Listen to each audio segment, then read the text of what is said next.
আপনার কি দোকানে কাগজ আছে? দোকানে কাগজ আছে? হকার উচ্ছেদ নিয়ে কলকাতার উল্টো ছবি আসানসোলের কুলটিতে। সেখানে সাফাই অভিযানে পুরসভার আধিকারিকরাই। কুলটি থানার পুলিশ ও ট্রাফিক গার্ডকে নিয়ে এই অভিযান চলল নিয়ামতপুর লিথুরিয়া রোডে। স্থানীয় কাউন্সিলরদের নিয়ে অভিযানের নেপথ্যে ছিলেন পৌর নিগমের লিগ্যাল সেলের অ্যাডভাইজার রবিউল ইসলাম। জবরদখলকারী দোকান ও হকারদের কার্যত হুঁশিয়ারি দিয়েই চালানো হয় এই অভিযান।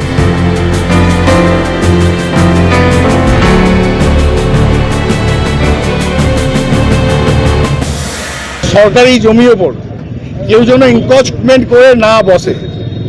যারা হকাররা রয়েছে তারা ঠেলা নিয়ে আসুক, জিনিসপত্র সকাল থেকে সন্ধ্যা অবধি বিক্রি করুক এবং রাত্রে তারা জিনিসপত্রগুলো নিয়ে চলে যাক।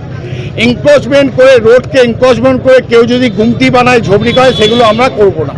আমরা কাউকে ওঠাচ্ছিও না, আমরা কাউকে চলে যেতেও বলছি না। আমরা শুধু বলছি রাস্তা থেকে আপনারা ক্লিয়ার রাখুন, মানুষ যাতে যাতায়াত করতে পারে।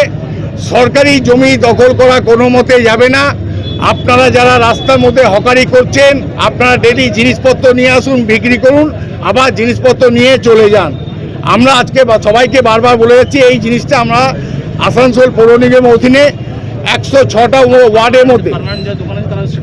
এবং আরেকটা কথা আমরা এখানে সবাইকে বলছি, যাদের পার্মানেন্ট দোকান রয়েছে, আপনি দেখুন এখানে একটা পার্মানেন্ট দোকানের সামনে অনেকে বের করে দিচ্ছে, সেট বের করে দিচ্ছে। একজন পার্মানেন্ট দোকানের সামনে আপনি এখানে দেখুন, এরা রাস্তা থেকে এনক্রোচ করে দিল, তাহলে মানুষ যাবে কোথা থেকে? আমাদের এইটাই বক্তব্য। আসানসোলের মেয়র বিধান উপাধ্যায় আমাদেরকে একটা কথা বলে পাঠিয়েছেন, আমাদের এখানে কুলটি বড় সমস্ত সবাই রয়েছেন, পুলিশ অফিসাররা রয়েছেন। আমাদের শুধু একটাই বক্তব্য, আপনারা কোনো মতে রোড এনক্রোচমেন্ট করবেন না। সরকারি জায়গা দখল করতে কোনো মতে আমরা দেবো না। আমরা কোনো ফুটপাথবাসীকে বলছি না যে আপনারা চলে যান।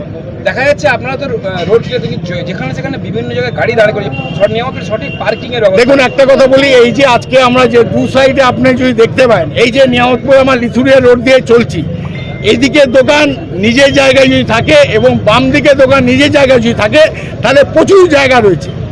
আমরা জানি যে মানুষকে তাদের টু হুইলার নিয়ে আসতে হবে, তাদের গাড়ি দাঁড় করাতে হবে। এই জন্যই আমরা বলছি সরকারি জায়গা দখল করে বিশাল বিশাল দোকান করবেন না।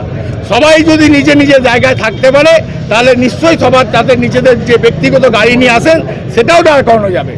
ফোর হুইলার গাড়িগুলোর জন্য আমাদের নির্দিষ্ট জায়গা আছে। আমরা জানি যে নিয়ামতপুর কুলটি অঞ্চলে কিছু যেখানে বাজার এলাকা আমাদের জায়গা কম, এটা সমস্ত মানুষও জানে, আমরাও জানি।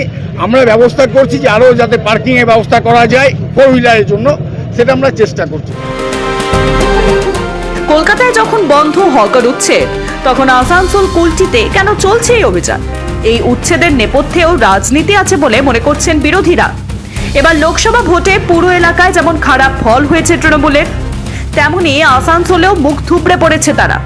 আসানসোল পুরসভার 28টি ওয়ার্ডের মধ্যে 22টিতে এগিয়ে রয়েছে বিজেপি, মাত্র 6টি ওয়ার্ডে এগিয়েছিল তৃণমূল কংগ্রেস।